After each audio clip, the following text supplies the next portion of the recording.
Thank you very much, ladies and gentlemen. Thank you for the welcome. The painting that you see here is of the Norwegian fishing boat called Arthur. She's proceeding slowly up Trondheim Fjord in German-occupied Norway. This is November 1942, and believe it or not, she's on her way to sink the Tirpitz. I found myself interested in Operation Title because I'd originally been interested in the Battle of the Atlantic. And in my research for that, I got hold of a book, Max Horton and the Western Approaches. And in the page that I spotted my name, page 136, it said, Arthur was immediately scuttled and the whole party went ashore, making for the Swedish frontier. All got safely across, except able seaman Evans, who was wounded in a brush with the German patrol. So when one sees one's own name on the page, one wants to find out exactly what was happening. Was I related to this Evans? What was his name? What was he doing? How was it that an able seaman was in a book written about an admiral? And so my research into Operation Title began. As Ian kindly mentioned, I have written a book about Operation Title. Unfortunately, it's not due out until June, but I will tell you a small amount about Operation Title, and all the details will be in the book. I was hoping that the artist of this painting would have been here today, a Liverpool Welsh artist called Ozzie Jones, who some of you might know. And this painting depicts two of the divers on board one of the submersible torpedoes. They were called chariots. This is one of the final practices that they were doing in a sea lock up in Scotland. And in the background is HMS Titania, which was the submarine depot ship that they were using for this operation. The Royal Navy were losing many of their capital ships at this time, and obviously that was a cause of great concern. The Battle of the Atlantic saw so many merchant navy ships being sunk, but the Royal Navy were also suffering heavy losses. And I'll just go through a few of them. Courageous, the aircraft carrier, torpedoed and sunk in the Western Approaches. 519 men out of 1,260 were lost. Royal Oak, the battleship, torpedoed and sunk in Scapa Flow. 835 men out of 1,234. Glorious, the aircraft carrier, was sunk by the Scharnhorst. 1,207 men lost out of 1,283. And the Hood, just 3 survivors out of 1,418, and she was sunk by the Bismarck. Now, the Bismarck was the lead ship in the Bismarck class, obviously, and her sister ship was the Tirpitz. So the Allies knew what the Tirpitz would be capable of. Various other ships, the Barham, the battleship, was sunk in the Mediterranean, and she sank within a minute. The Prince of Wales battleship was sunk in the Pacific, and the Repulse also sunk in the Pacific. HMS Ark Royal was sunk, but she took 24 hours to sink, and only one sailor was killed. And I think she survived as long as she did after being torpedoed, because she was built at Camel Aids. I would say that, wouldn't I? So Tirpitz was a mighty battleship, and I'll just go through her main details, vital statistics. 817 foot in length, 118 foot breadth, her armament 8 15-inch guns with a range of 23 miles. 12 5.9-inch guns, 16 4.1-inch guns, 40 anti-aircraft guns, torpedo tubes, 4 scout planes, armor plating 13 inches thick, and a design speed of 30 knots. So when you think that a convoy average speed was about 10 knots, if the Tirpitz was let loose, she was going to cause chaos. She had a complement of 103 officers and 1,962 men.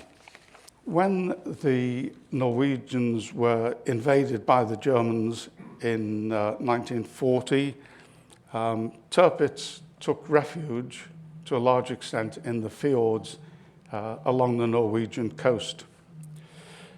This is October 1942, and you can see the defensive booms of the submarine nets there, and the mountains, which made it very difficult for aerial attacks.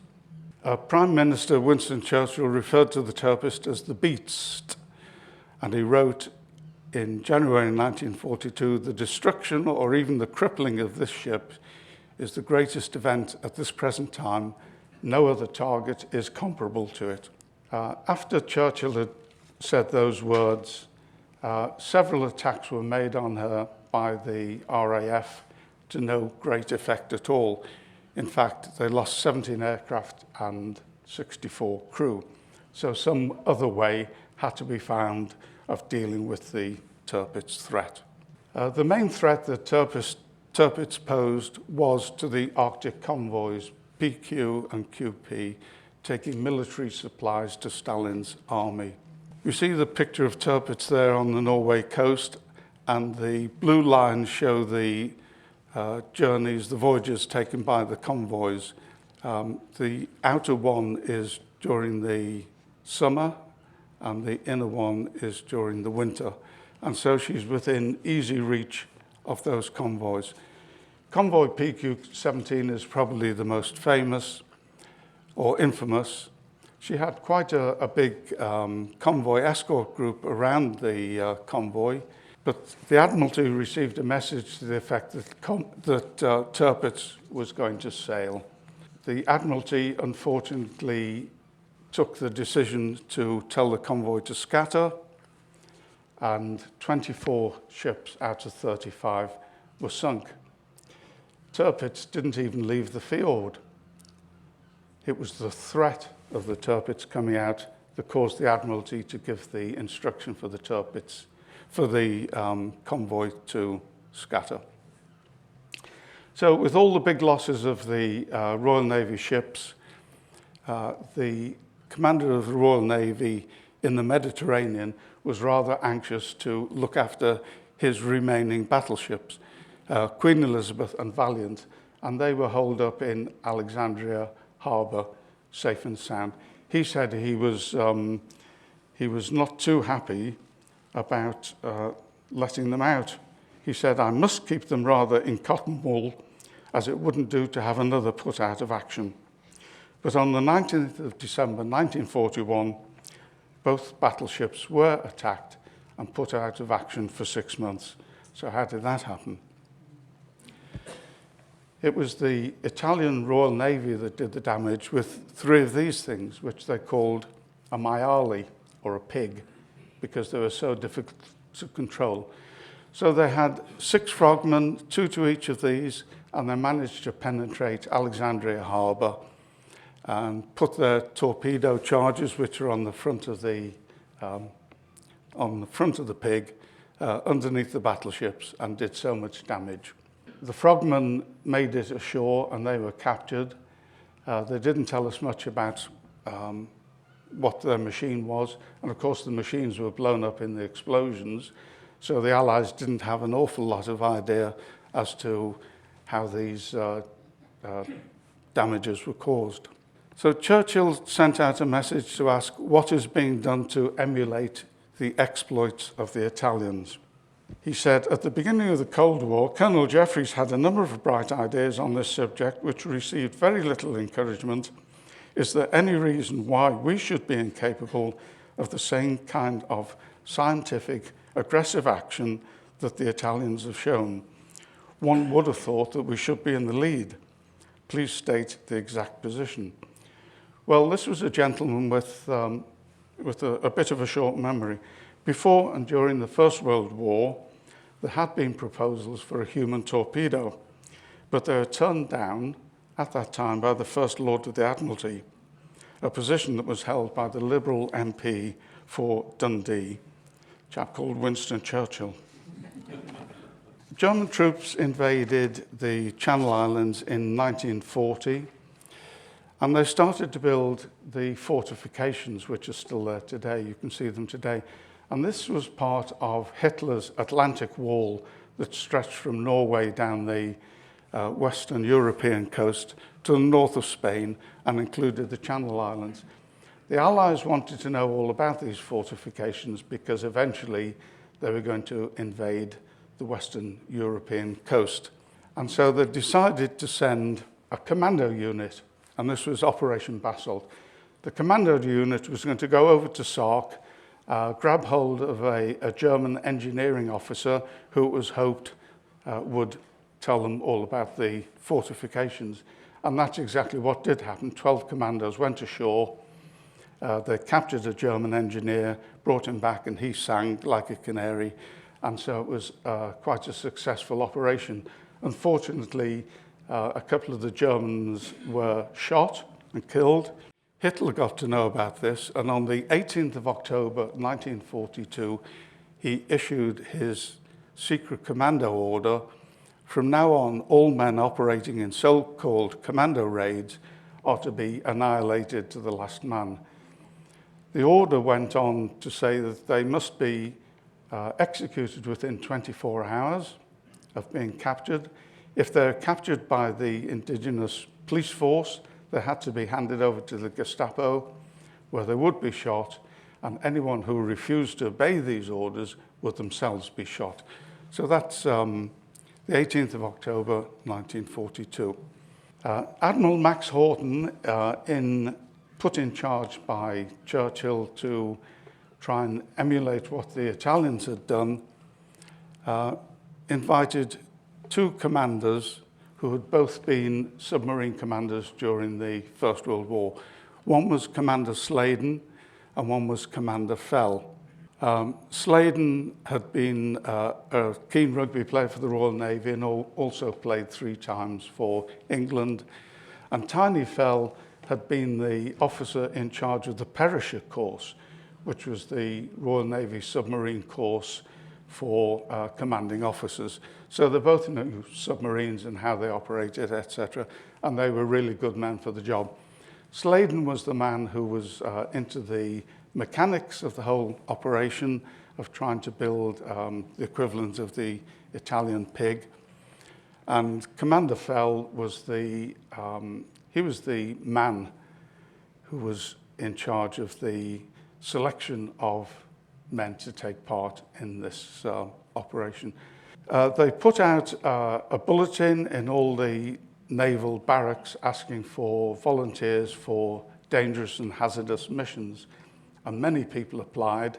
Some of them had a death wish, some have had an argument with the wife at home.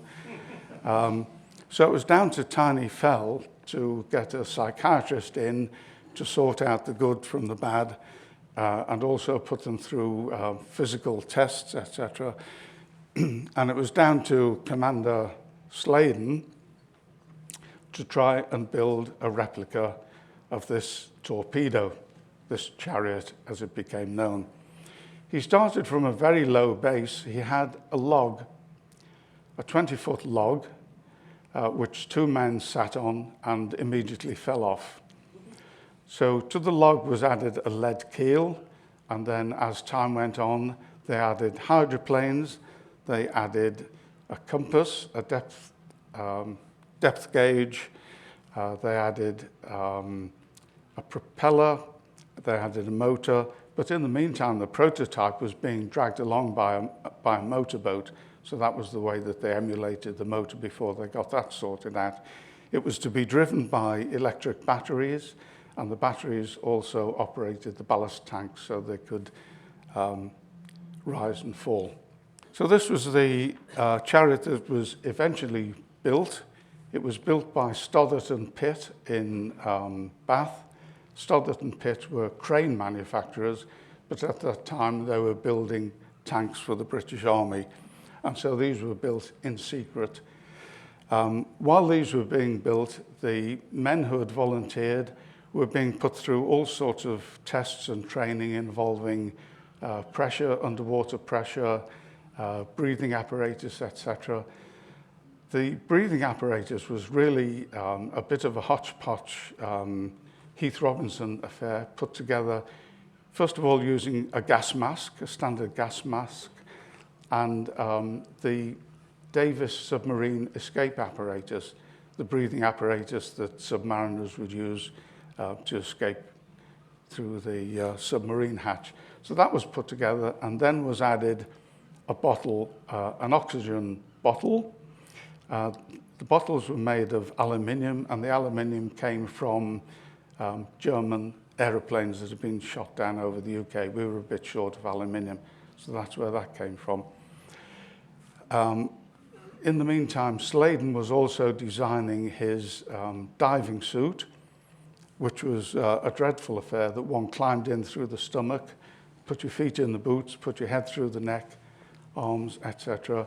And the people that were using it gave it the nickname the Clammy Death. Here's one of the chariots undergoing trials, 22 foot long, a speed of 3 knots. It could only do 3 knots because the pressure of the water against the breathing apparatus, anything more than 3 knots, and they weren't able to breathe. It had an endurance of 8 hours with its batteries, maximum operating depth, again because of the breathing, 27 feet. And the explosive charge at the front was 600 pounds of Torpex, and that was detachable, and it had a timer on it.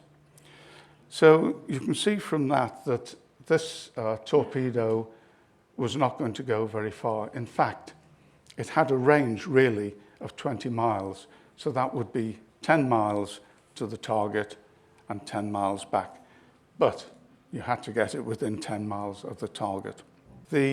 The trials were really tribulations for the people that were undergoing these trials, because they had some serious casualties which were brought about by the fact that quite a lot of the exercises were done in a Scottish loch in the northwest coast of Scotland, where the salinity was a known factor and the buoyancy could be adjusted for that. But there were streams of water coming down the hills and the mountains into the loch that would bring fresh water into the saline water with less buoyancy, and these tended to sink down to the bottom very quickly, which caused terrible problems with the breathing, and unfortunately 1 or 2 of the divers were lost. So this was the submarine depot ship Titania, which we saw in the painting, Ozzie Jones painting earlier. And she was anchored in Loch Kernbown, and the final test before the chariots were put into operation involved bringing HMS Howe into the loch. HMS Howe was surrounded by submarine nets. The bay was being patrolled by motorboats. The crew on Howe were told that they were to expect an attack, but in spite of that, the men operating the chariots managed to get 4 hits on Howe without being detected. Howe did manage to detect one of the attacks. So 4 attacks out of 5, and the Admiralty were happy that they could go ahead and use the chariots in an operational situation. After the Germans occupied Norway, the Norwegians were anxious, many of them, to get over to the UK so that they could volunteer for the Allied services, Army, Navy, Air Force, etc. They were also bringing refugees out, and they were using their fishing boats, and we saw one of them, the Arthur. They were using their fishing boats to run backwards and forwards to the Shetland Islands in a very ad hoc manner. Well, the Admiralty and the SOE decided this was too good to be missed as an opportunity, and so the Shetland bus was put on a formal basis, and the Norwegian sailors were going backwards and forwards, taking supplies to the Norwegian resistance movement, taking SOE members over, bringing refugees back, arms, ammunition, etc. The weather encountered was pretty awful. Mainly they were trying to do it in the winter months so that they would avoid detection by the German Air Force and coastal forces. And they suffered losses too. They suffered 44 losses due to weather or to enemy action. And there's a memorial on the Shetlands to the members of the Shetland bus. Later, those fishing boats were replaced by these American submarine chasers, and the losses ceased after that. So the man in charge of the running these buses, these little fishing boats, was Captain Leif Larsen, and he liberated the Arthur from one of its previous owners. Some of these Norwegians were fishermen, and some of them were fishermen brackets smugglers, but they knew the coast, they knew the North Sea, and they were ideal chaps to be running this boat backwards and forwards, the Shetland bus. So a plan was hatched to use one of the Shetland buses to take the chariots over to Norway, and the ship chosen was the Arthur. And this is the way it was configured. The engine room and the hold had a bulkhead between them, and that was a fixed bulkhead. Between the engine room and that bulkhead was fitted a false bulkhead that was about 3 feet wide. It was built of old timbers, old nails. It was covered in oil, and it had electric switchboard fitted on it. So from the outside, you just wouldn't know it was there. And this was because the boat was going to have to go up Trondheim Fjord. They knew that they were going to be examined by a German patrol boat, and so the Norwegian crew would be on board, but unbeknownst to the Germans, the Royal Navy divers would also be on board, hidden in this false compartment. The hold was to be filled with peat, which was to be their excuse for being in Trondheim Fjord. They were taking it from one of the islands, or so the story was. They're taking it from one of the islands into Trondheim itself. And so they had to have all the papers, all the ship's papers had to be in order. There had to be the report of all the various ports that the ship had been calling in at, and the German stamps. And so there was a lot of forgery that had to go on to get this ship able to get up the fjord safely. To Arthur's keel was attached a cable, and at the end of the cable were 2 of the chariots.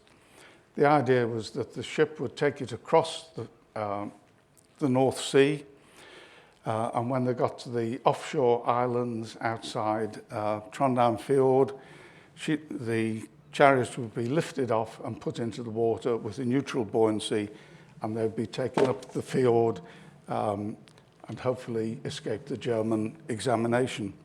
Arthur's winches and boom and mast had to be strengthened so that they could lift out this 2-ton block.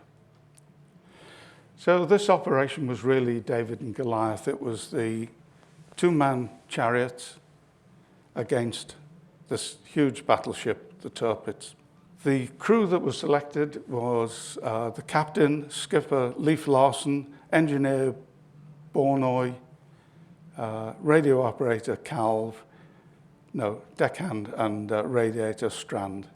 The Royal Navy party was made up of 6 members under the command of Sub-Lieutenant Brewster. A brown, able seaman, but he had form, you might say, but he volunteered and he signed up. Craig was a sergeant in the Royal Engineers. Robert Paul Evans was an able seaman, and they had 2 dressers who were also divers. The dressers were Webb and Cowser. And this is why they needed the dressers to get into this diving suit, the clammy death. It really was a 3-man operation. So Operation Title got underway on the 26th of October 1942, and here you see the men climbing aboard the Arthur. at Lunevaux on the Shetlands, ready to head off across the North Atlantic.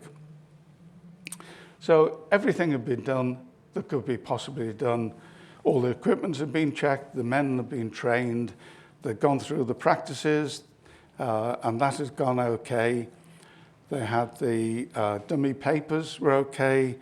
The torpedoes were hidden on the deck to go across, and everything was there. Everything was in order. The examination boat was passed okay. The German officer came on board, examined the papers, did a cursory look around the ship, and told them to proceed. They were really lucky to have got that far, because when they got across the North Sea, first of all, they had a engine breakdown in the North Sea. Then they got to the offshore islands to take the torpedoes off and put them under the ship. And a nosy Norwegian fisherman rowed over from the island and asked what these two things were under the ship. Larsen told them it was mine-sweeping equipment. They were sweeping mines for the German Navy, so he said. And he suggested the man, if he wanted to see his wife and child again, should row back to shore as quickly as he could. So he did, and broke his personal best for that distance. So having got past the German examination boat, it was only about 20 miles further on to the point where the divers were to go overboard, climb onto their chariot, and do the last 10 miles up to the Tirpitz. Unfortunately, as Arthur turned a bend in the fjords, it was met by a fierce storm, which is very well illustrated here. And the crew and the divers on board could hear some ominous bangs underneath the hull. And then the bangs ceased, and they feared the worst. When they got into calmer water, able seaman Evans, who was already into his diving gear, went down below to see what had happened, and the worst fears were confirmed. The cable was still attached to the hull, but the shackles holding the cable to the chariot had snapped. The chariot had sunk down into about 2,000 feet of water, and that was the end of Operation Title. The voyage had taken them across the North Sea, round and down into the fjord. You can see where the examination boat stopped them. That was the point where the torpedoes were lost. There's the Tirpitz there. They were only that far away. And so the mission was abandoned, and Arthur was taken round to here, where all 10 men went ashore, and the ship was scuttled. Because she had a load of peat, it was a difficult job scuttling the ship. They opened the sea cocks and they drilled holes in the ship and went ashore. And then they had the arduous task of getting across to Sweden, to neutral Sweden. It had been arranged, everything was in place. The Norwegian resistance were going to meet the men off the ship, and they were then going to meet the divers when they'd planted their torpedoes, and they were going to whisk them by car to Sweden before the explosions had even gone off. But unfortunately, that liaison never took place, and so these 10 men, in the clothes that they stood up in the 1st of November 1942, into the Norwegian winter, set off to walk across Norway. So they divided into 2 groups. Each group had 3 divers and 2 Norwegians. Group 1 was Brewster, Stranden, Jornoy, Korser and Brown. And they set off. It was a journey that took them 5 days. Trying to travel by night was difficult because it was so cold. Traveling by day was dangerous. They were tramping through this sort of terrain, round rivers, through forests, round lakes, with very little food. Their energy was being sapped, and they took the opportunity on a couple of occasions to try and get some sustenance from Norwegian farmers. Now, the farmers and the divers were taking a great chance. If the farmers were caught by the Germans, they would have been executed. If the farmers were not loyal Norwegians, they would have handed the divers over to the German authorities. So it was danger all round. After 5 days, some frostbite, some help from the Norwegians, Group 1 eventually made it. They climbed 6,000 feet in their journey across Norway through snow that was up to their knees. They eventually got across the Swedish border and handed themselves in to the Swedish army authorities. So Group 2 was Skipper Larsen with the other Norwegian Calv, Craig, Tebb and Evans. And they had much the same problems, exactly the same problems, through the terrain, through the snow, with the clothes that they'd come off the ship in, no food. They managed to get some sustenance from various Norwegians. But their luck ran out when they were about 20 miles from the border. They stopped at one farmhouse and a woman came to the door, ranting and raving, jumping up and down, saying they were pinching their food and their water and etc., and sent them on their way. And it was not surprising really after that an hour or so later they bumped into a Norwegian police patrol. Two policemen with their guns at the ready, so they were obviously expecting to bump into someone. They were told, the sailors were told to put their hands up and they were going to be taken to the German force there.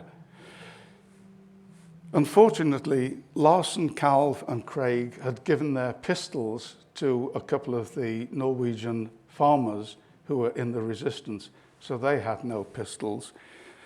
Tebb pulled his pistol out and fired 3 shots. One of the Norwegian policemen fired 3 shots. The second Norwegian ran off. We can only give him the benefit of the doubt in saying he was going to get reinforcements. The other German policeman had been shot and injured and was unconscious, and Evans was shot and injured and unconscious. The other 4 survivors ran off, and eventually they made it across the border again to Sweden. They didn't know whether Evans was alive or dead. Some reports say that they went back and checked and he was unconscious, but they left him. Some said he was okay and they left him. They weren't sure whether he was alive or dead, but they knew that they couldn't pick him up and carry him because they had so far to go. There's their end of their tether. And they assumed that if he was captured, he'd be taken into custody by the Germans and would be treated as a prisoner of war under the Geneva Convention. On the 8th of December 1942, Mr. and Mrs. Evans, Robert Paul Evans' parents, received a letter from the Commodore at the Royal Navy Barracks in Devonport advising that their son, Robert Paul Evans, has been reported missing from a most secret operation in Norway.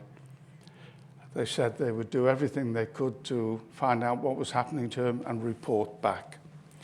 And that was 8th of December 1942.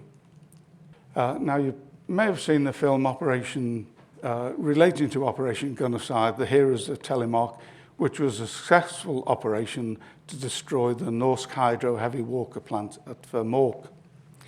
Prior to that was an Operation Freshman on the 19th of November 1942. That's the day after Hitler's commando orders. This was the first operation to destroy the plant, and it involved 2 Halifax bombers, each towing a Horsa glider. The Halifax bombers had 7 crew each, Horsa gliders had 2 pilots each, and each glider had 15 Royal Engineers. And the plan was to take them up over Norway. There was a landing place that had been sorted out by the Norwegian resistance. They were going to land and make their way across to the heavy water plant and destroy it and make their way to Sweden. It was a pretty harebrained plan, and the weather was pretty awful when they set off. When they got over Norway, the weather deteriorated to the extent that they were unable to find the landing sites. The cables attached between the bomber and the gliders snapped. One Halifax bomber made its way back to the UK safely. The other one crashed into a Norwegian mountain. 7 RAF crew killed outright. The two gliders, quite a way apart, crashed. Both glider pilots were killed. Quite a few of the Royal Engineers were killed. In one glider where there were survivors, they were collected up by the German occupying forces and executed one at a time in a local quarry.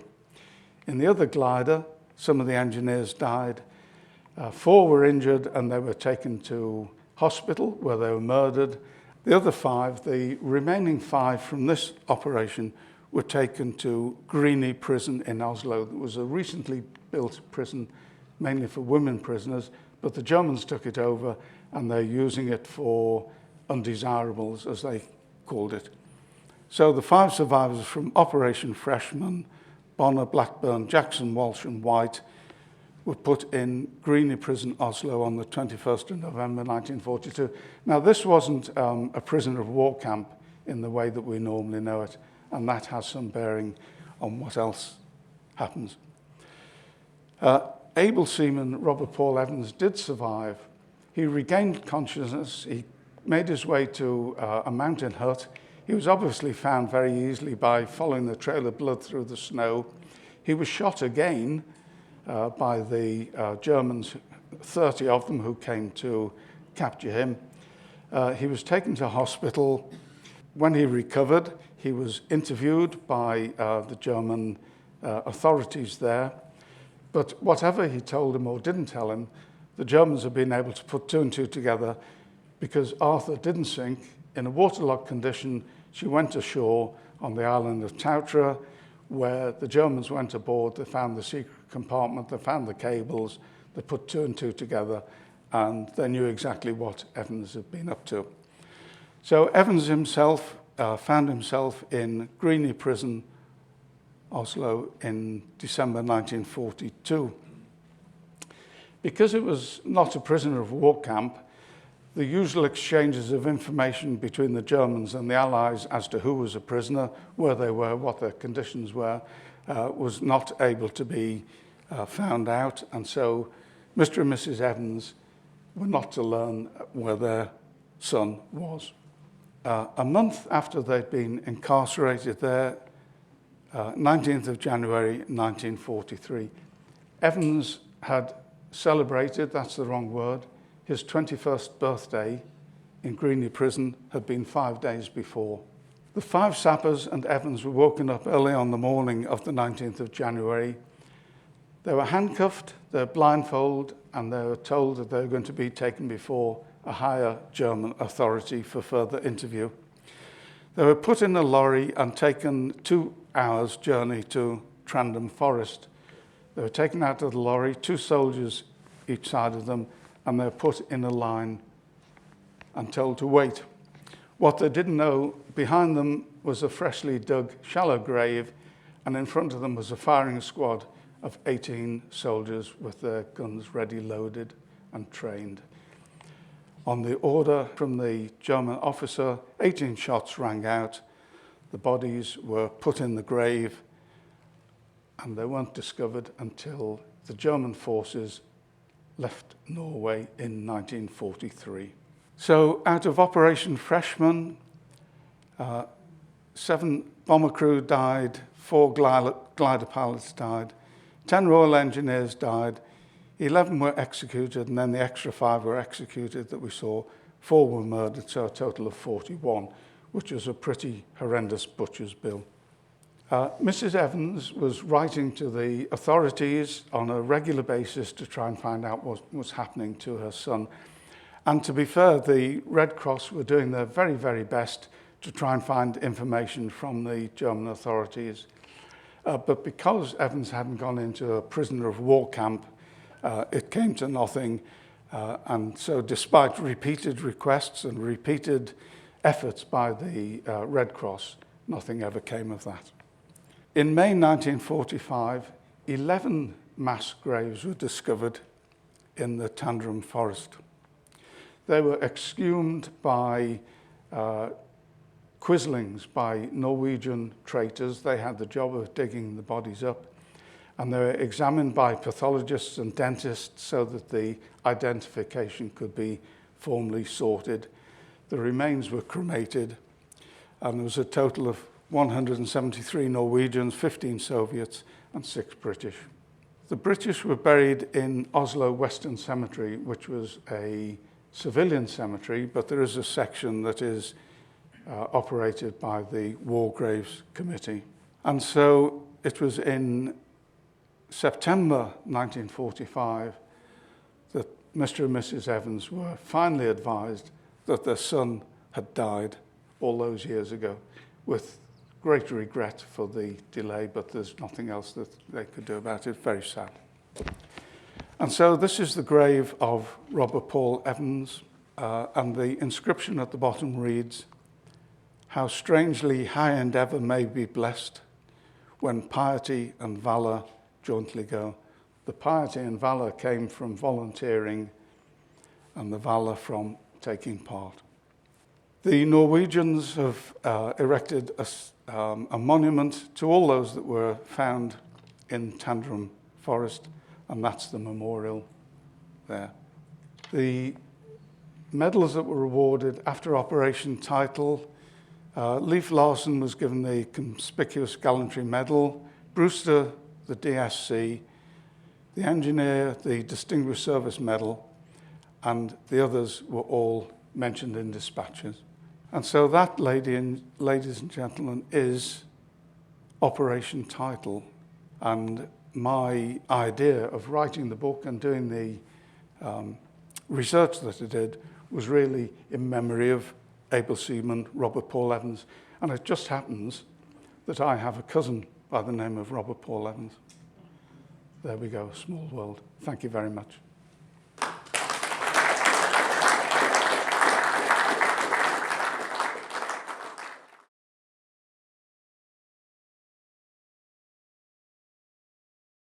Yeah, it's just incredible the courage of those young men doing that, because they were all young.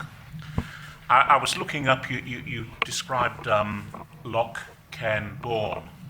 It's actually spelt in the Gaelic now, so if anybody's looking for it on the map, they'll find it near Carlskew in Sutherland.